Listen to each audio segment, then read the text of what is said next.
naman traffic na area eh. Makipot kasi yung kalsada.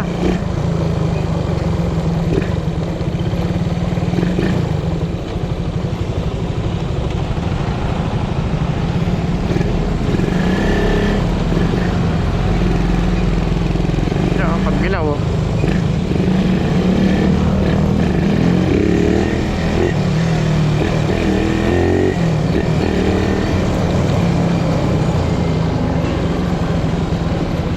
After na to, okay na. Patimonan na kung sunod. Tapos may mga bypass naman dyan eh, Lopez tsaka Gumaka. Dito lang walang bypass eh. Pero wala pa naman traffic. Hindi pa ganun ka traffic.